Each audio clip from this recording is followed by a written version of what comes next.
Pro-Israel means Zionist in this case. What do you think Zionism is? Yes.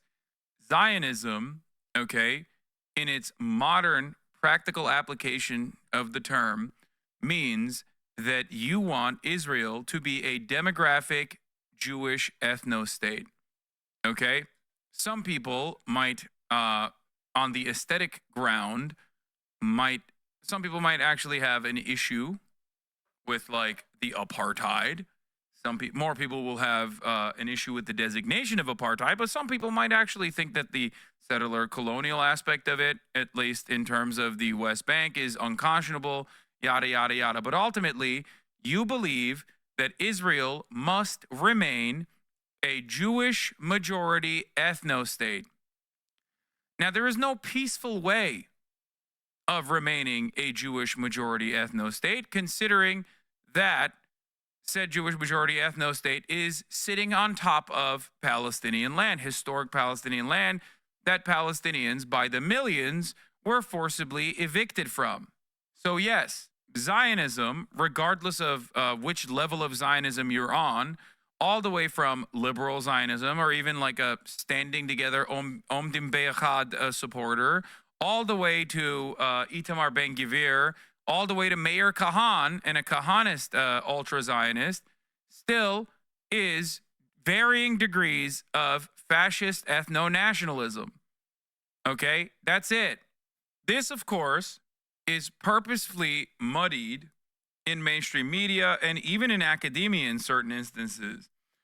And there is a very nefarious but very strategic reason for it. If Zionism has a million different definitions, you can get away with being like, well, all Jews believe in Zionism, and therefore you must hate Jews if you are an anti-Zionist. Aren't ethno states supposed to be like really bad and not allowed by American allies? Neek Skid is bad. He's back. Like, surely Israel's only maintaining his demographic by coincidence and not actual policy. Yeah. It was a pure coincidence to fucking purge 750,000 Palestinians from their ancestral homelands in 1948, which struck the inception of the nation state of Israel. And a pure coincidence that they wrote it into the law that Israel is a Jewish state for Jews. And surely a coincidence that Israel actually has deliberate ethnic displacement policies in place, like in places that they want to completely settle, like East Jerusalem, where they have a direct goal in writing that 60% at the minimum of East Jerusalem has to be Jewish. No, man, it's not a joke, dog. This person literally is not joking. This person has never joked. He is a Mormon JROTC person who wants to go and be in the officers program, okay? Neek Skit is not a jokester. He is a child, and he is on a journey of learning the truth about the world, but he certainly is not a jokester. Yair Lapid, centrist opposition to Netanyahu, on banning Palestinian spouses. There's no need to shirk from the essence of this law. It is one of the tools to ensure a Jewish majority in Israel, which is the nation state of the Jewish people. Our goal is for there to be a Jewish majority. But he's woke. And also, let's remember labor Zionism. Labor Zionism's last remaining alive proponent, Mr. Isaac Herzog, the president of Israel. Okay? He is openly anti-miscegenation, more openly than Yair Lapid even. He has openly communicated that miscegenation should be illegal, that Jews in America, as a matter of fact, are unfortunately marrying non-Jews at an alarming rate. Yes, the current president of Israel has said that, okay? Is all that stuff still current? Because obviously the history seems horrible. Yes, dude. Who the fuck do you think the current president of Israel is? Who do you think Yair Lapid is? These are active members in the Israeli Knesset and in Israeli government right now. These are in the books as laws currently. It is legal for a Jewish community to evict a Palestinian inside of Israel proper, by the way. We're not even talking about, we're talking about 67 boundaries Israel proper, okay? right now, inside of Israel proper, if you are a non-Jew Israeli citizen, a Palestinian citizen of Israel, okay, and you want to move into a Jewish neighborhood, they can deny you a place to live to preserve the ethnic character and the demographic concerns. Our representative surely condemned what he said, because he said that though, right? Even if they didn't condemn him, because that is crazy. No, of course our representatives have never fucking condemned anyone who has said these things. This kind of shit that happens in Israel. Okay. Neek Skit, you're in here every day. I know for a fucking fact that you have seen me cover the pro-rape protest that took place. Israel had its own January 6th style protests after the Israeli government wanted to prosecute nine concentration camp guards from Sde Tayman for raping Palestinian prisoners to death. Okay? Now, the major rapist in that story became a television personality in Israel, and he literally is on TV now in Israel. They made him a celebrity for defending raping a Palestinian to death. Did the American media cover this story at all? Outside of someone like myself, or maybe Democracy Now, or a few other places, did the American media cover that story at all? No. Just like they didn't cover any of the other things that I just told you that have happened far before October 7. Why don't they cover it? Because if they did, if they honestly covered what Israel is fucking up to on a daily basis, you would have to be insane to defend it. Okay? And the only reason why there are so many motherfucking Americans out there who are still under the firm suspicion that, like, oh, maybe this guy's a little anti-Semitic for criticizing Israel a little bit too much, huh? Is because they don't know anything about Israel. Because the media purposely does not cover all the insane shit that they get away with over there. That's it. Because if they did, you would go crazy. You'd be like, what the fuck are we doing? Why are we aligned with these guys? These guys are insane. This is some Nazi shit. I explained the pro-rape protest to my mom, including links, and she demanded me answer why mainstream wouldn't cover it. Because if they did, your mom would have a very different opinion of Israel and probably would be a little bit more upset when she heard the next story, which is $18 additional billion have been given to Israel so that they can keep doing rape camps. Obviously, that's the reason why mainstream media in the West doesn't cover that shit. The funniest part of this is that, like, it's not like Israel is hiding that they do this shit. I mean, depending on which person's TikTok you're looking at, sometimes they're celebrating it, you know? So it's not like this is some hidden truths that we have uncovered here. Speaking of hidden truths, this is the last part of the process that I wanted to get to. USAID, CIA, and the State Department, also CIA, the Refugee Bureau said Israel blocked aid to Gaza. But Blinken told Congress the opposite, so they wouldn't have to heed U.S. law that had forced cutting off weapons to Israel. As in, the Biden-Harris administration is complicit in war crimes. These are leaked documents that ProPublica found, investigated, and reported on. This is a news story. I'm not holding my breath that the New York Times will be writing about it anytime soon. This is ProPublica. It is the most reputable outlet in investigative reporting in the Western world, okay? Just understand that this is it. ProPublica is the tippy top of reputable investigative reporting. And yes, I say ProPublica, but Amy Goodman says ProPublica, and that's why I also say ProPublica. Shut the fuck up. I will never outflank Amy Goodman. She knows better, okay? I can't tell if you're being sarcastic. No, what? Every time you say Knesset, it sounds like you're saying Kaisenes super quickly. Just fucking take the 3-minute ad break at the top of the hour, chatters. Just put the ad break in the bag, okay? I don't even know what to say to that.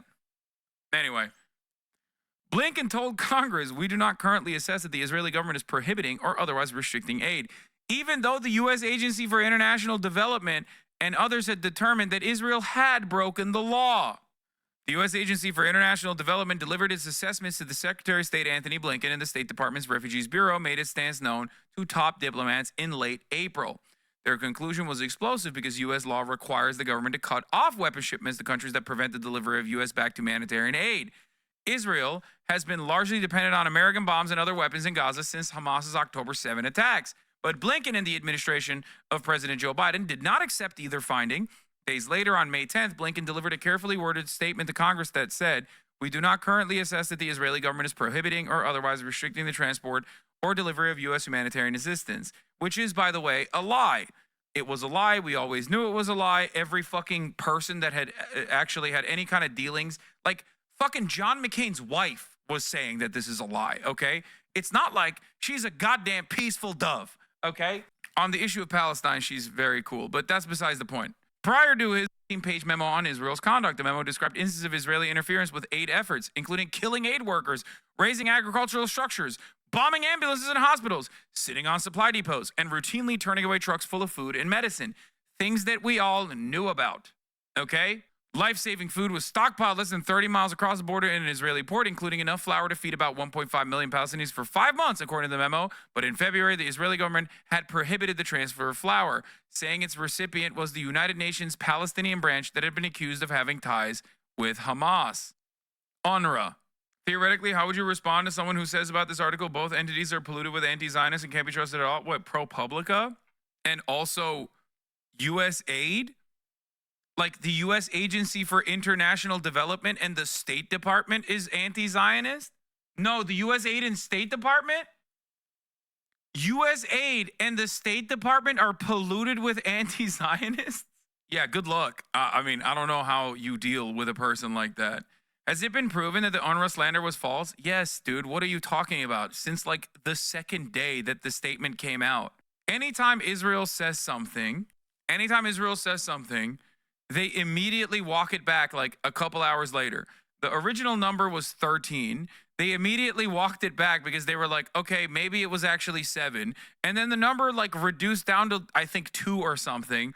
And the allegiances were so fucking weak. Okay? I was double checking. I'm sure it was. Yeah, it's just completely fucking made up. Also, UNRWA has 13,000 people working for it. 13,000. Yeah, this is Felix's take, but even in a partially legitimate country, Blinken would be facing a criminal trial.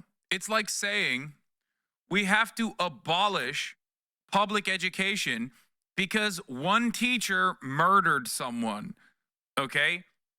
That, in any circumstance, would be ridiculous, okay? Like, you'd be like, what are you saying? No, sorry, we have to homeschool everybody because a teacher actually killed a person. Like, what do you mean? 13,000 people work for UNRWA. Every single employee is directly, like every single employee's background is checked, and also the employee names go through the Israeli Palestinian health registry, like their actual the Palestinian civil registry that Israel has. Okay? You cannot go into Gaza without Israel knowing, okay? You cannot work inside of Gaza without Israel giving you the final go-ahead. Every single Palestinian human rights organization that currently actively works inside of Gaza are given the go-ahead by COJAT. Yeah, the unreliable was made the day after the ICJ ruled Palestinians have a plausible right not to be genocided. Yeah, USAID, by the way. The U.S. Agency for International Development is engaged in many conflict zones around the world. I want to begin with some news today, specifically out of a ProPublica report today. Samantha Power. The U.S. Agency for International Development is engaged in humanitarian work across many of the conflict zones. They're literally the fucking, this is the CIA. I need you to understand something. This is the CIA. Zones around the world, okay? From Gaza to Ukraine, Sudan, and beyond. Nearly 300 million people in the world are in need of humanitarian assistance. The agency's work is crucial in getting that help to the most... Like PBS covering USAID with these conditions, with these terms, is also a part of manufacturing consent, okay? Vulnerable, despite challenges of access and violence. Amna Nawaz sat down earlier this afternoon with the administrator of USAID, Samantha Power, in New York, where world leaders have gathered for the UN General Assembly. Administrator Power, welcome back to the NewsHour. Thanks for joining us. Thank you. I want to begin with some news today, and that is specifically out of a ProPublica report just today that they're saying that in the spring of this year, USAID submitted a report to the State Department that included an assessment that said Israel was blocking aid into Gaza, specifically medical and food aid. You know that would trigger the U.S. stopping weapons supply to Israel. Can you confirm that you sent that report, and if so, what happened to it? Well, I think we have made very plain our desire to see as much aid as possible flow into Gaza, our concerns about a lot of the roadblocks that have been put in the way.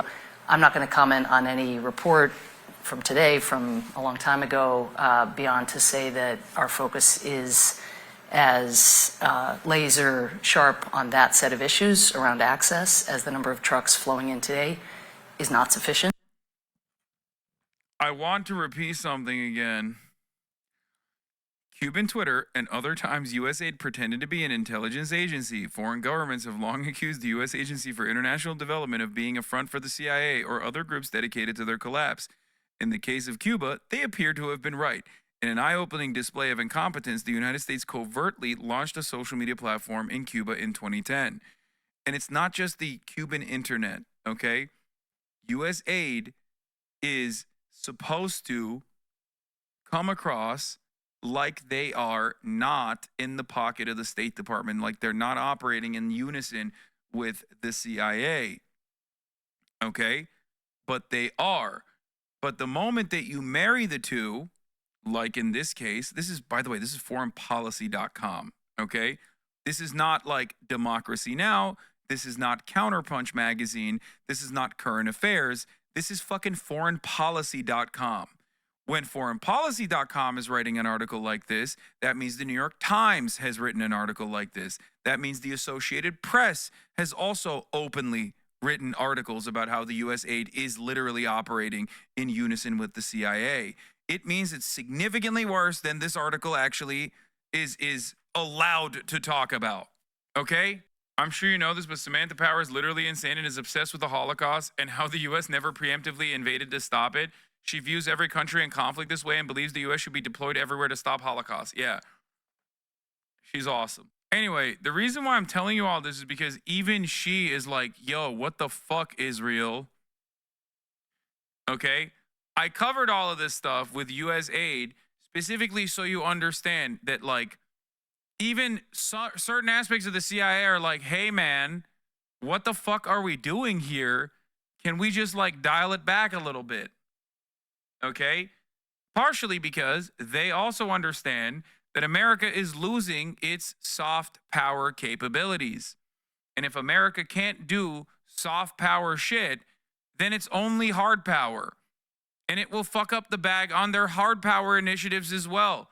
Because we do not have the capabilities, no matter how awesome our military is, no matter how much money we dump into it. Without soft power, America cannot maintain 800 military bases if every single fucking country now views those military bases as invaders, as a military occupation. Overnight, without American soft power, overnight, American military might is crippled. Okay? You need to understand that. I also obviously consider the 800 military bases to be military occupation, but, you know, that's my assessment. You don't want my opinion to become the, you know, broad majority opinion of not only the civilian populations of each individual state where American military bases exist, but also the opinion of the governments. Because at that point, all of a sudden, that's a military occupation. That's what happens when America loses its soft power capabilities, which is ironically something that a lot of the ultra-Zionists in the State Department are not considering. They're not considering this at all. They're like, nah, they'll shut the fuck up. They don't have anything better. If I may, because the report is not just alleging that there are roadblocks, as you have lamented before, it's difficult to get aid in. They are alleging that Israel was deliberately blocking aid. In your assessment, have they been at any point in this war deliberately blocking aid? Again, there needs to be improvement, and particularly in advance of winter. There also needs to be improvement, needless to say, in terms of civilian protection. Almost every day it feels like we wake up to... Just say it, bro. What the fuck? I mean, you don't have a problem saying it in memos. A report of an internally displaced person camp or a school or a medical facility being subjected to fire. It's extremely challenging to fight in an environment where Hamas is deliberately using civilians as effectively human shields. Yeah, show this to your mom, Megaphonics. That's your anti-Zionist at the USAID. That's why it's so fucking laughable when people are like, man, the American State Department sure is a little too anti-Israel for my liking, you know? But she's like, bro, that was supposed to be inside conversations. Why did you guys go ahead and leak that memo? Okay? Yeah, when I'm having an inside conversation with Anthony Blinken, I'm going to be like, hey, what the fuck are you doing? But now if I have to defend that on the outside to the public, I have to fucking defend Israel. Duh. Because the analysis that I just brought forward in terms of America's soft power capabilities diminishing is something that the State Department absolutely is worried about. Okay? There are obviously reasonable people there who want to maintain America's hegemonic superpower status, who recognize that they can't really do that if everyone fucking hates America, because America is like letting Israel run loose all around the fucking globe. Okay? This is precisely the reason why I've been saying, like, there are naysayers in the State Department. They are not anti-Zionist, okay? They're not. They simply understand if Israel is let loose, then everyone's going to be like, what the fuck are you guys doing? What do you mean you want to be the world police? Look at what the fuck you're doing in Gaza. The responsibility. It's also additionally funny in a not so funny way, but like it's ironic, I guess, if you could find humor in this, when this conversation is happening so close to like America's moral posture against Russia, okay? Uniting the entire globe against Russia. If you are wondering why so many global South nations are pro-Russia and don't give a fuck about Ukraine, this is the reason. Because America's fucked those countries up. So they see Russia as the only fucking power that is actually trying to say fuck you to America through military means. They're wrong, and what Russia is doing is wrong. But if you want to understand why, like, there's random fucking countries of the global South that are like kind of pro-Russia, that's where this anger and resentment and animosity comes from. Okay? What do you think? Again, on every professional military is to fight in a manner that minimizes the harm to civilians. As we speak here today, of course, the conflict seems to be expanding as well. There have been some leaders who are expressing concern about the way in which Israel is. It literally is. The enemy of my enemy is my friend as a principle. Like, if you look at Russia's actions without thinking of the human toll, and you don't think about the human toll at all in Ukraine if you're a nation that has been absolutely gutted by America, because you're like, why the fuck do I care about Ukraine? I got my own problems to worry about. And if you look at it from that perspective, you're like, oh, finally someone is like sticking it to the man a little bit after years and years of us getting stuck. And that is the reason why there's so many countries of the global South that are finding themselves in allegiance with Russia, despite its obvious unjustifiable actions in Ukraine. Now waging war in Lebanon. The UNICEF chief said yesterday that reports of 24 children in Lebanon among the hundreds dead, and she urged people to adhere to international humanitarian law. Can you offer your assessment of the way in which Israel is waging this war? Are they adhering to international law? Watching the risk of escalation and expansion of a conflict that has already displaced tens of thousands of people on the Israeli side, on the Lebanese side, on top of the crisis we were just talking about in Gaza with all of the human. Of course it should be identical. Hasan isn't saying that Russia shouldn't be scrutinized for their actions in Ukraine. He's saying that the U.S. State Department should have the same smoke for Israel and their genocide. Yes. And consequences of that, it would be catastrophic. And so all of our diplomacy, again, is invested in trying to contain this conflict. That is what this week at the UN is about, is pressing the parties. I always mean to ask where you get the 800 military bases number. I agree with you. I think the official number is like, what, 740 or something? Like, it's an exaggeration. It's definitely not 200, unless you're like straight up It depends on how you calculate a military base. Yeah, it's 750 in at least 80 countries. There's also obviously like you know, we're not even talking about the covert bases. There are around 750 U.S. military bases in at least 80 countries, though Al Jazeera says the number may be even higher, as not all data is published by the Pentagon. Many U.S. military bases were built after World War II when the U.S. took positions of the global leader and peacekeeper in and around Japan and Germany. I mean, that number is not including black sites. 800 is official. The actual number is close to 1,000 if you count gray bases. Those are that are seemingly civilian but have military properties. Covert bases are another factor. I don't know where you got the 200 number from. Yeah, the rest of the world has 30 bases put together. Yeah, China has 2 military bases, overseas military bases.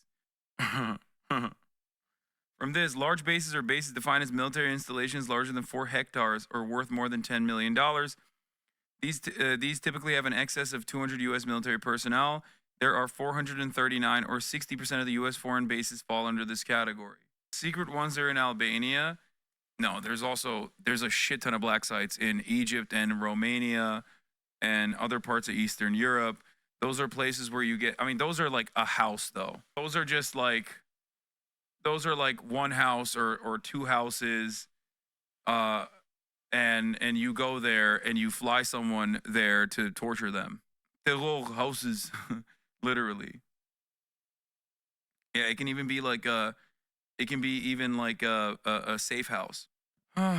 We hide missiles in them. I don't know why America would feel the need to hide missiles in Eastern Europe when they openly have military bases and also missile silos in general in every NATO country.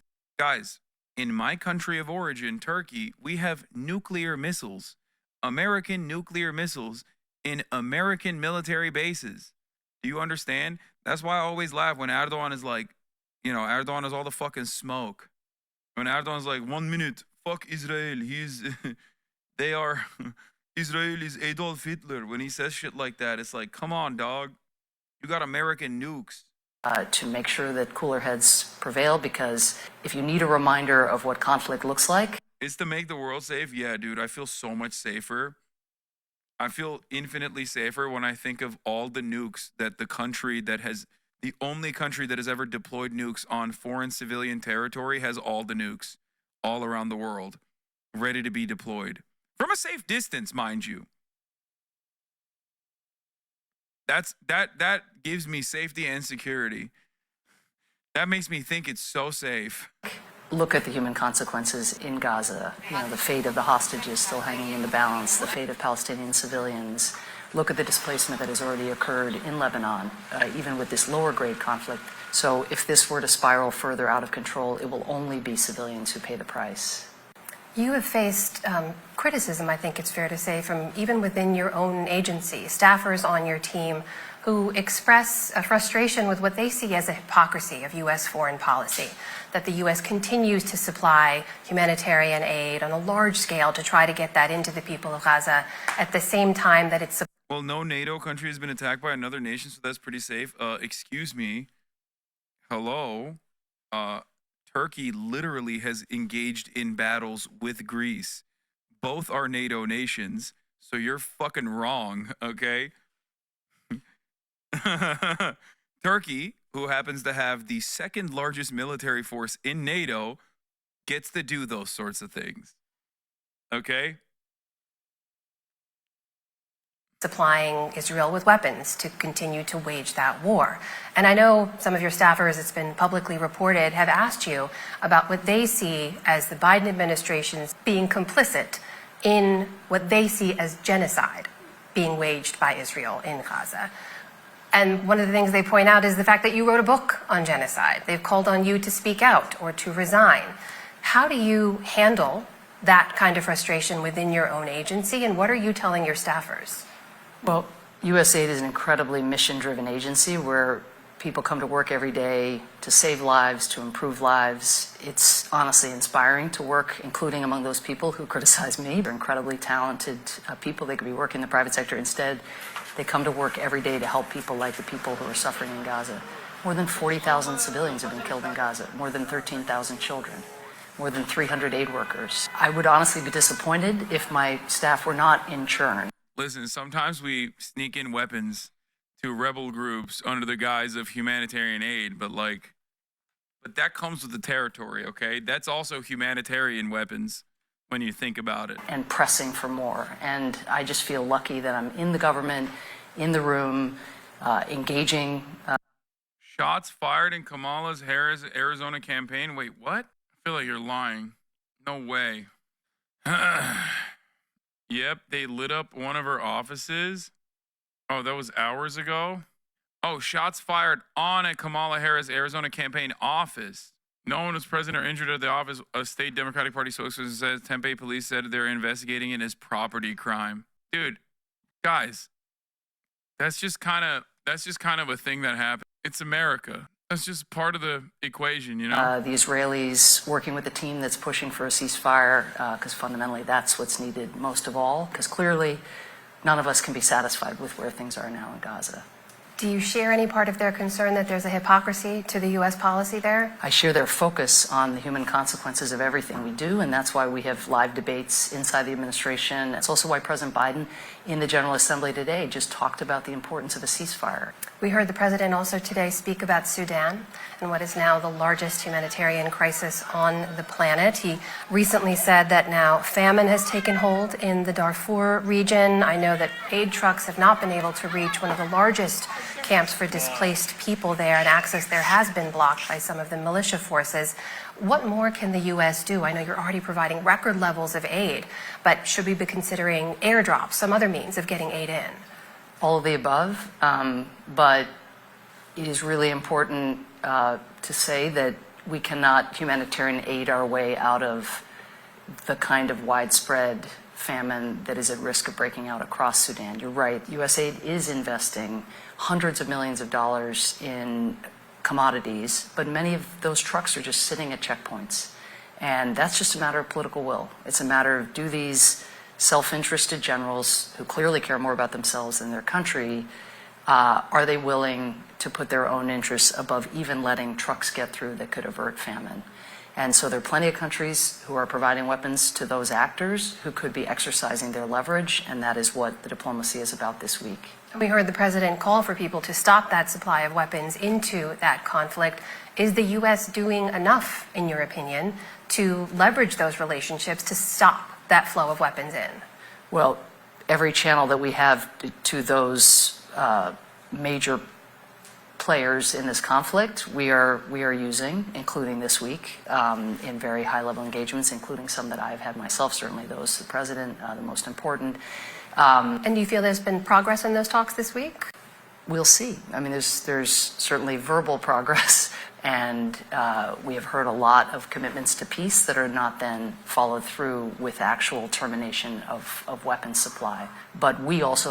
What happened to that dock we spent millions on in Israel? That was literally a way that was a mechanism in which we could claim that Israel was allowing humanitarian aid in so they could continue the bombing.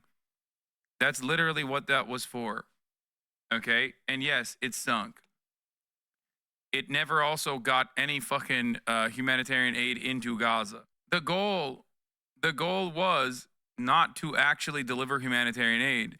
The goal always was to simply say, look, we're trying to deliver humanitarian aid. See, Israel is letting us deliver humanitarian aid. It was a multi-million-dollar PR effort that failed. The $230 million U.S. Gaza aid pier, May 17 opens, May 25th, damaged. June 7, reconnected. UN pauses distribution on June 9th after Israeli forces killed 274 Palestinians. June 14th, removed. June 19th, reconnected. June 28th, removed. June 9th, announced to be briefly reinstalled but failed. And on July 17th, it officially closed. Bye-bye, dock. It was never actually intended to do the purpose. It was simply a PR move. It is kind of similar to when Israel says, we are going to prosecute 9 of the concentration camp guards at Sde Tayman. Why are they doing that? Because there is an ongoing ICC arrest warrant application in play. And if the ICC actually secures those arrest warrants, then they will investigate all of the war crimes that Israel refuses to investigate. In an effort to get away with doing war crimes, they have to be very careful and make it seem as though there is like a normal process of law and order inside of Israel. Okay? It's called complementarity, which is a shield that Western adjacent and Western forces use to make it seem as though they are abiding by international standards. But given the way that, given the incompetence and the corner cutting and the cost cutting measures that we implement even in our military, we can't even do the PR thing right.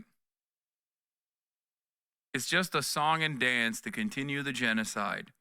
It's no different than saying Joe Biden and I are working tirelessly around the clock to find an end to this ceasefire thing, to make a ceasefire thing happen. Okay? It was simply a talking point. And I told you at the time that it was simply a talking point.